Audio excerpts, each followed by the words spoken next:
쇼펜하우어는 이런 말을 남겼습니다. 사교성이 높은 사람은 내면이 빈곤하기 때문이고 고독을 사랑하는 사람은 자기 안에 풍요가 있기 때문이라고 말입니다. 그대들은 혹시 이런 적이 있으십니까? 누군가에게 진심으로 다가갔다가 돌아온 것이 냉담한 침묵이었던 적, 마음을 열었더니 그 틈으로 상처가 들어온 적, 그래서 다시는 먼저 다가가지 않겠다고, 이제는 혼자가 편하다고 스스로에게 다짐했던 적 말입니다. 많은 사람들이 이렇게 믿습니다. 가까운 사이일수록 서로를 이해해야 하고, 이해가 깊어지면 상처는 줄어들 것이라고. 그러나 진짜 핵심은 거기에 있지 않습니다. 가까워질수록 상처는 오히려 정밀해집니다. 모르는 사람의 무례함은 잊히지만 잘 아는 사람의 무심한 한마디는 뼈에 박힙니다. 사랑이 깊을수록 실망의 깊이도 정비례합니다. 그렇다면 우리는 왜 찔릴 줄 알면서도 다시 누군가에게 다가가는 것일까요? 쇼펜하우어는 인간의 본성을 가장 비관적으로 들여다본 철학자라는 평가를 받습니다. 그의 철학을 한 줄로 줄이면 인간은 욕망의 노예이고 삶은 본질적으로 고통이라는 것에 가깝습니다. 그런 사람이 인간관계에 대해 무슨 따뜻한 말을 할 수 있겠느냐고 생각하실 수 있습니다. 그러나 역설적이게도 관계의 본질을 가장 냉정하게 해부한 사람이야말로 관계가 왜 필요한지를 가장 선명하게 보여줍니다. 병을 진단하는 의사가 건강의 의미를 가장 잘 아는 것처럼 말입니다. 오늘 우리가 함께 걸어갈 길은 이것입니다. 왜 사람은 상처를 받고서도 다시 사람을 찾는가? 그것이 어리석은 반복인가? 아니면 인간이라는 존재가 가진 가장 깊은 본능인가? 쇼펜하우어의 눈으로 그 물음 속을 걸어보겠습니다. 답은 아직 열어두겠습니다.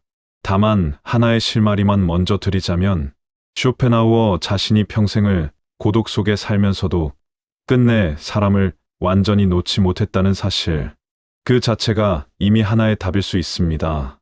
사람에게 상처를 받으면 가장 먼저 찾아오는 감정은 분노가 아닙니다. 그것은 수치심입니다. 내가 왜 그 사람을 믿었을까?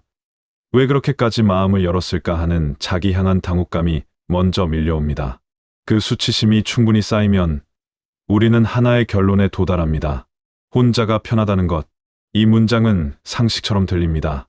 실제로 많은 사람들이 이 말을 하며 이 말 안에서 위안을 얻습니다. 그러나 이 믿음을 조금만 깊이 들여다보면 균열이 보입니다. 혼자가 편한 것이 아니라 다시 찔리는 것이 두려운 것입니다. 편안함과 두려움은 전혀 다른 감정인데 우리는 이 둘을 교묘하게 뒤섞어 자기 자신을 설득합니다. 쇼펜하우어가 관찰한 인간 심리의 핵심 구조가 바로 이것입니다. 인간은 고통을 피하려는 충동이 쾌락을 추구하는 충동보다 항상 강합니다. 한 번 데인 아이가 불을 두려워하는 것과 같은 원리로 관계에서 상처받은 사람은 관계 자체를 위험으로 분류합니다. 문제는 이 회피가 고통을 줄여주는 것이 아니라 고통의 형태만 바꾼다는 점입니다. 찔리는 아픔 대신 텅 빈 공허함이 찾아옵니다. 상처의 날카로움은 시간이 지나면 무뎌지지만 외로움의 둔탁한 무게는 시간이 갈수록 무거워집니다. 쇼펜하우어 자신이 그 증거였습니다. 그는 1820년 베를린에서의 강단 실패 이후 점점 더 세상과 거리를 두기 시작했습니다. 학계는 그를 외면했고 출판사는 그의 원고를 반려했으며 유일한 혈육이었던 어머니마저 그에게 편지를 보내어 다시는 만나고 싶지 않다고 선언했습니다. 이 연속된 거절 앞에서 쇼펜하우어는 관계를 포기하는 대신 관계에 대한 기대를 내려놓는 길을 택했습니다. 그러나 그것은 진정한 해방이 아니었습니다. 그가 남긴 서신들과 일기를 보면 홀로 보낸 밤들의 무게가 글 사이사이에서 고스란히 묻어납니다. 혼자가 편하다는 말은 때로는 방패이고 때로는 감옥입니다. 방패로 쓸 때는 잠시 쉬어갈 수 있지만 감옥이 되면 스스로를 가둔 줄도 모른 채 점점 좁아지는 세계 안에 갇히게 됩니다. 우리가 진짜 물어야 할 질문은 혼자가 편한가가 아니라 이 편안함이 나를 지키고 있는가 아니면 나를 숨기고 있는가입니다. 상처는 관계의 실패가 아니라 관계가 존재했다는 증거입니다. 찔린 적 없는 사람은 가까이 간 적도 없는 사람입니다. 1819년 프랑크푸르트의 어느 거리. 31살의 쇼펜하우어는 어머니 요한나 쇼펜하우어의 집 앞에 서 있었습니다. 그의 손에는 갓 출간된 자신의 첫 주저, 의지와 표상으로서의 세계 한 권이 들려 있었습니다.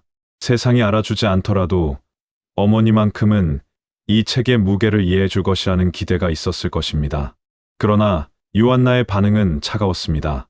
그녀는 이미 당대의 인기 소설가로 이름을 알리고 있었고 바이마르 사교계의 중심에 서 있었습니다.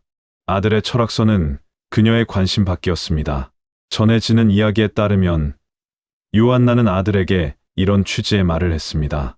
내 책의 제목에 들어있는 의지와 표상이라는 말이 약사의 가게에서나 쓰일 법한 단어 같다고. 그리고 그녀는 아들에게 사실상의 절연 선언을 담은 편지를 보냈습니다. 모자는 다시 만나지 못했습니다. 요한나는 1838년에 세상을 떠났지만 쇼펜하우어는 그 장례식에도 가지 않았습니다. 쇼펜하우어에게 어머니와의 관계는 평생의 상처였습니다. 아버지 하이니히 쇼펜하우어는 사업가로서 아들에게 유산과 경제적 독립을 남겨주었지만 그마저도 쇼펜하우어가 17살이던 해에 운하에서 변사체로 발견되며 갑작스럽게 세상을 떠났습니다. 자살이 의심되었으나 확인되지는 않았습니다. 아버지의 죽음 이후 어머니는 빠르게 새로운 삶을 시작했고 아들은 그 변화를 견디지 못했습니다.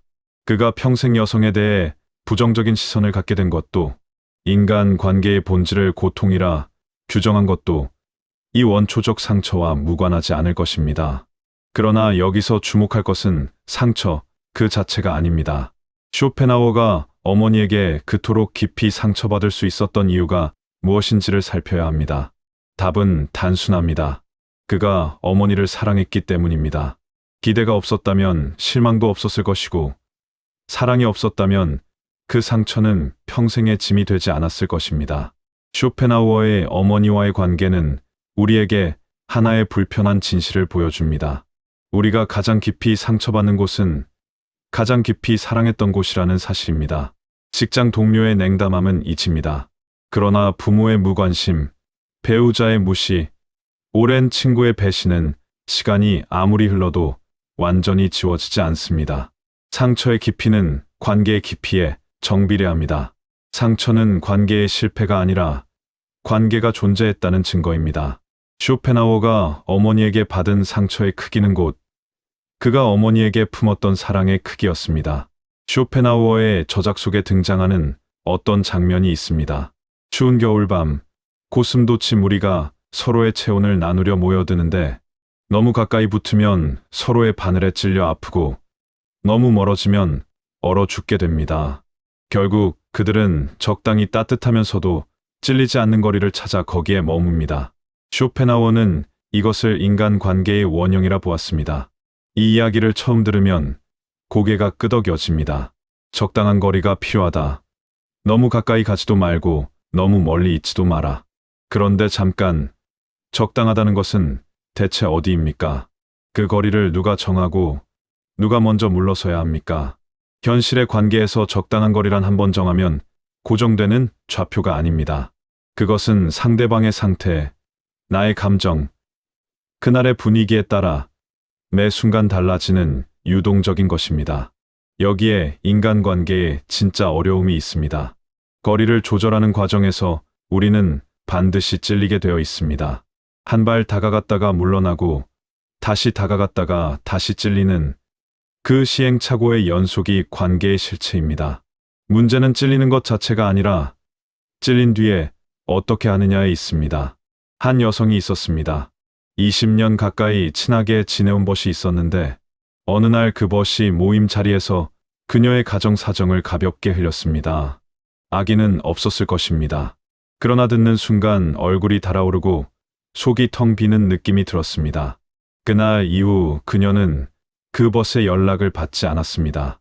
한 달이 지나고 2달이 지나고 벗의 연락 빈도가 줄어들었습니다. 그녀는 편해졌을까요? 아닙니다. 연락이 올 때는 받기 싫었는데 연락이 끊기니 허전했습니다.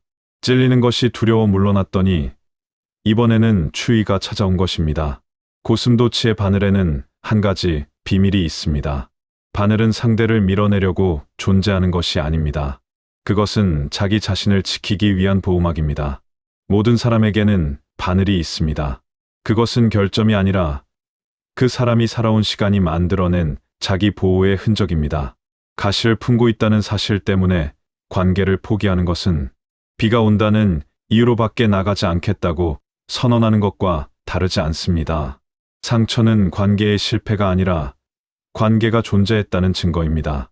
적당한 거리란 한 번에 찾아지는 것이 아니라 찔리고 물러서고 다시 다가가는 과정 속에서 조금씩 깎여 나가며 만들어지는 것입니다. 부부라는 관계를 한 단어로 정의한다면 무엇일까요? 사랑, 동반, 의무, 습관. 어쩌면 그 모든 것의 총합일 수도 있고 어느 것 하나로도 설명이 되지 않을 수도 있습니다. 그런데 쇼펜하우어의 시선으로 보면 부부란 세상에서 가장 가까운 거리에 가장 오래 머무는 두 사람입니다. 그리고 가장 가까운 거리에 가장 오래 머물기 때문에 서로의 바늘이 가장 정확하게 꽂히는 관계이기도 합니다. 한 남성이 있었습니다. 은퇴 후 하루 종일 집에 있게 되면서 아내와의 대화가 부쩍 늘었다고 생각했습니다. 그런데 아내의 표정은 점점 굳어갔습니다. 그가 하는 말의 대부분이 지적이었기 때문입니다. 반찬의 간이 어떻다. 빨래를 왜 그렇게 널었냐. 텔레비전 소리가 너무 크다. 본인은 대화라고 생각했지만 아내에게 그것은 감시였습니다. 어느 저녁 아내가 밥상 위에 숟가락을 내려놓으며 한마디를 했습니다. 당신은 왜 매일 나한테 점수를 매기느냐고. 그 한마디에 남자는 숟가락을 든 채 아무 말도 하지 못했습니다. 점수를 매긴 적이 없다고 항변하고 싶었지만 돌아보니 아내의 말이 맞았습니다. 이 장면에서 발생한 것은 싸움이 아닙니다. 거리의 충돌입니다. 한 사람은 더 가까이 가려 했고 다른 한 사람은 숨 쉴 공간이 필요했습니다. 문제는 둘 다 상대방에게 말하지 않았다는 점입니다. 한쪽은 관심이라는 이름으로 간섭했고 다른 한쪽은 참다가 폭발했습니다. 직장에서의 관계는 또 다른 결로 찔립니다. 한 사람이 있었습니다. 같은 부서의 후배가 자신이 준비한 기획안을 회의에서 마치 자기 아이디어인 것처럼 발표했습니다. 분노가 치밀었지만 회의 자리에서 얼굴을 붉히기 싫어 참았습니다. 그날 퇴근길, 그는 그 후배의 전화번호를 삭제했습니다. 그것이 자신이 할 수 있는 유일한 복수라고 느꼈기 때문입니다. 그러나 번호를 지운 뒤에도 분노는 사라지지 않았고 오히려 말하지 못한 것에 대한 자괴감이 더해졌습니다. 찔린 것은 후배의 행동 때문이었지만 진짜 아팠던 것은 자기 자신에게 솔직하지 못했다는 사실이었습니다. 오래된 우정에도 가시는 있습니다. 30년을 알고 지낸 사이라 해도 한쪽이 성공하고 한쪽이 주춤할 때 미세한 균열이 생깁니다. 축하한다는 말을 하면서도 입안이 씁쓸해지는 감정, 상대의 좋은 소식이 내 실패를 비추는 거울처럼 느껴지는 순간, 이런 감정을 느끼는 자기 자신이 부끄러워서 거리를 둡니다. 상대는 이유도 모른 채 멀어진 친구를 바라봅니다. 가정이든 직장이든 우정이든 모든 관계의 상처는 같은 구조를 가지고 있습니다. 기대가 있었고 그 기대가 어긋났고 어긋난 지점에서 감정이 터졌거나 가라앉았거나 그리고 그 감정을 어떻게 다루었느냐에 따라 관계가 회복되거나 끊어졌습니다. 상처는 관계의 실패가 아니라 관계가 존재했다는 증거입니다. 식탁 위의 침묵, 퇴근길의 삭제, 축하 뒤의 씁쓸함. 이 모든 것은 그 관계가 우리에게 의미 있었다는 반증입니다. 지금까지 우리는 관계 속에서 상처받는 장면들을 따라왔습니다. 부부 사이의 침묵, 동료와의 균열, 오래된 친구와의 미세한 틈. 이제 시선을 바깥에서 안으로 돌려야 할 때입니다. 타인이 나를 어떻게 대했느냐의 문제에서 많은 타인의 행동을 어떻게 해석했느냐의 문제로 넘어가야 합니다. 쇼펜하우어는 인간의 인식에 대해 독특한 견해를 가지고 있었습니다. 그의 주저 제목 자체가 의지와 표상으로서의 세계입니다. 세계는 있는 그대로의 모습으로 우리에게 주어지는 것이 아니라 우리의 인식이 만들어낸 표상, 즉 해석된 이미지로 존재한다는 것입니다. 이것을 관계에 대입하면 이런 뜻이 됩니다. 상대방의 말과 행동은 하나의 사건이지만 그 사건이 나에게 상처가 되느냐 아니냐는 내가 그것을 어떻게 해석하느냐에 달려 있습니다. 물론 이것은 모든 상처가 오해라는 뜻이 아닙니다. 명백한 악의 의도적인 무시, 반복되는 모욕은 해석의 문제가 아니라 관계를 끊어야 할 신호입니다. 그러나 우리가 받는 상처의 상당수는 명백한 악의가 아니라 서로 다른 기대의 충돌에서 비롯됩니다. 내가 원하는 방식으로 상대가 반응하지 않았을 때 우리는 그것을 무관심이나 경멸로 해석하는 경향이 있습니다. 그런데 상대방은 그저 자기 방식대로 반응했을 뿐 나를 향한 악의가 없었을 수 있습니다. 쇼펜하우어 자신이 이 함정에 빠진 사람이었습니다. 어머니 요한나가 그의 철학에 무관심했던 것을 그는 자신에 대한 겁으로 해석했습니다. 그러나 요한나의 입장에서 보면 그녀는 남편의 죽음 이후 홀로 생계를 꾸리며 작가로서의 삶을 힘겹게 세운 사람이었습니다. 아들의 철학서에 열광하지 않은 것이 아들을 사랑하지 않았다는 뜻은 아니었을 수 있습니다. 다만 두 사람이 사랑을 표현하는 방식이 달랐고 그 차이를 어느 쪽도 이해하려 하지 않았을 뿐입니다. 자기 자신을 들여다보는 일은 타인을 탓하는 것보다 훨씬 불편한 작업입니다. 내가 상처받은 이유가 상대의 잘못이 아니라 나의 기대에 있었다면 나는 분노할 대상을 잃게 됩니다. 분노할 대상을 잃는다는 것은 감정의 출구를 잃는다는 뜻이고 그것은 매우 불안한 상태입니다. 그래서 우리는 자기 성찰보다 타인 탓을 선택합니다. 그것이 심리적으로 더 편하기 때문입니다. 그러나 쇼펜하우어가 만년에 이르러 서서히 깨달은 것이 있습니다. 자기 안의 기대를 알아야 타인의 행동을 과잉 해석하지 않게 된다는 것. 내가 무엇을 원하고 있는지를 먼저 분명히 할 때 상대의 반응이 나를 향한 공격인지 단순한 차이인지를 구분할 수 있게 된다는 것입니다. 자기를 이해할 줄 아는 사람이 다른 사람의 마음도 비로소 헤아릴 수 있습니다.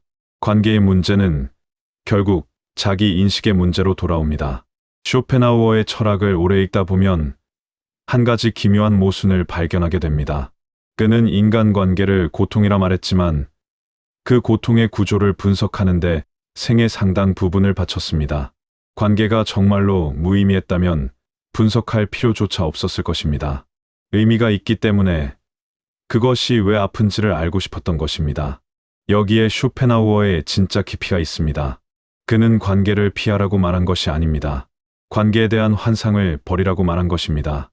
우리는 사랑하면 상처받지 않을 것이라는 환상, 충분히 이해하면 갈등이 사라질 것이라는 환상, 좋은 사람 곁에 있으면 행복해질 것이라는 환상 안에서 살고 있습니다. 그리고 그 환상이 깨질 때마다 관계 자체를 부정합니다. 깨진 것은 관계가 아니라 환상인데도 말입니다. 쇼펜하우어의 만년은 의외의 풍경을 보여줍니다. 1850년대에 접어들면서 그의 철학이 비로소 세상의 주목을 받기 시작했을 때 프랑크푸르트의 그의 서재에는 소수의 방문객들이 찾아오기 시작했습니다. 젊은 철학도들, 작가들, 예술가들이 그의 사유를 듣기 위해 먼 길을 왔습니다. 쇼펜하우어는 그들을 만났습니다. 모든 사교를 혐오한다던 그 사람이 진심으로 자기 생각에 관심을 가진 사람들 앞에서는 몇 시간이고 대화를 이어갔습니다. 그는 관계를 거부한 것이 아니라 피상적인 관계를 거부한 것이었습니다. 기교보다 진심이 전하는 메시지가 있고 빈도보다 깊이가 남기는 여운이 있습니다. 쇼펜하우어가 수백 명의 사교 모임을 피하고 소수의 진지한 대화를 택한 것은 관계의 양이 아니라 질을 선택한 것이었습니다. 우리의 시대에도 같은 선택이 필요합니다. 연락처에 수백 개의 이름이 있어도 새벽 2시에 전화할 수 있는 사람이 한 명이라면 그 한 명이 수백 개의 이름보다 무겁습니다. 인간이라는 존재는 완전히 혼자서는 살 수 없도록 설계되어 있습니다. 쇼펜하우어조차 예외가 아니었습니다. 그는 매일 오후 산책을 나갔고 단골 식당에서 혼자 식사를 했지만 그 식당의 종업원과 짧은 인사를 나누었고 산책길에서 만나는 개에게 말을 걸었습니다. 그의 유명한 반려견 아트만은 만년에 가장 가까운 동반자였습니다. 사람에게 상처받은 철학자가 개에게서 위안을 찾았다는 것을 조롱으로 읽을 수도 있지만 다른 각도에서 보면 이것이야말로 관계에 대한 그의 가장 솔직한 고백입니다. 나는 연결을 원한다. 다만 찔리지 않는 방식으로. 상처는 관계의 실패가 아니라 관계가 존재했다는 증거입니다. 그리고 그 증거들이 쌓여서 우리는 비로소 어떤 관계가 진짜이고 어떤 관계가 허상인지를 구분할 수 있게 됩니다. 1860년 9월 21일 쇼펜하우어는 프랑크푸르트 자택에서 72회의 생을 마감했습니다. 아침 식사를 마치고 평소처럼 소파에 앉았다가 그대로 눈을 감았다고 전해집니다. 그의 곁에는 사람이 없었습니다. 오랜 하녀가 식사를 차려주고 나간 뒤 혼자였습니다. 반려견 아트마만이 그의 발치에 있었을 것입니다. 이 마지막 장면을 어떻게 읽을 것인가? 평생을 고독 속에 살았으니 외로운 죽음이었다고 볼 수도 있습니다. 그러나 쇼펜하우어의 삶 전체를 알고 나면 그것은 외로운 죽음이 아니라 고요한 귀결이었다고 느껴집니다. 그는 피상적인 관계의 소음 속에서 자기를 잃느니 고요 속에서 자기를 지키는 쪽을 택한 사람이었습니다. 그리고 그 선택의 끝에서 그는 자기 자신과 화해한 채 눈을 감았습니다. 그러나 쇼펜하우어의 이야기에서 가장 중요한 것은 그의 죽음이 아닙니다. 그가 죽기 직전 10여 년간 보여준 변화입니다. 이미 말씀드린 것처럼 만년의 쇼펜하우어는 찾아오는 방문객들을 만났고 편지를 주고받았으며 자기 사상에 진심으로 공감하는 사람들과 깊은 교류를 나누었습니다. 평생 사람을 밀어냈던 철학자가 만년에 이르러 다시 사람을 받아들인 것입니다. 다만 아무나 받아들인 것이 아니었습니다. 진심이 있는 사람만을 곁에 두었습니다. 이것이 우리에게 남기는 교훈은 명확합니다. 상처받았다고 관계를 포기하는 것은 답이 아닙니다. 그렇다고 아무에게나 마음을 열라는 것도 아닙니다. 상처의 경험은 관계를 끊기 위한 것이 아니라 관계를 선별하기 위한 것입니다. 어떤 사람의 바늘은 나를 성장하게 하는 자극이고 어떤 사람의 바늘은 나를 파괴하는 무기입니다. 그 차이를 아는 것이 관계의 지혜입니다. 극단을 경계해야 합니다. 상처가 두려워 모든 관계를 닫아버리는 것도, 상처를 무시하고 모든 관계에 무방비로 열려있는 것도 위험합니다. 균형의 기준은 세 가지입니다. 첫째, 이 관계에서 나는 나로 있을 수 있는가? 둘째, 상대의 바늘이 의도적인가 아니면 무의식적인가? 셋째, 찔린 뒤에 대화가 가능한가 아니면 침묵만 남는가? 이 세 가지 물음 앞에서 솔직하게 답할 수 있다면 어떤 관계를 지키고 어떤 관계를 놓아야 할지가 서서히 보이기 시작합니다. 오늘부터 실천할 수 있는 것들이 있습니다. 상처를 받았을 때 즉시 반응하지 말고 하루의 시간을 두고 다시 생각해 보는 것. 상대의 행동이 나를 향한 공격인지 그 사람 자신의 불안에서 나온 것인지 구분해 보는 것. 관계를 끊기 전에 한 번만 더 말을 건네 보는 것. 그리고 그래도 달라지지 않는다면 미련 없이 거리를 두는 것. 가까이 가면 찔리고 멀어지면 춥습니다. 그것이 인간입니다. 찔리는 것이 두려워 영원히 추위 속에 서 있을 수는 없습니다. 춥다고 무작정 달려가 안기면 더 깊이 찔립니다. 중요한 것은 찔려도 괜찮은 사람을 찾는 것이 아니라 찔린 뒤에도 다시 거리를 조절할 수 있는 관계를 만드는 것입니다. 결국 남는 것은 관계의 수가 아니라 관계의 진실입니다.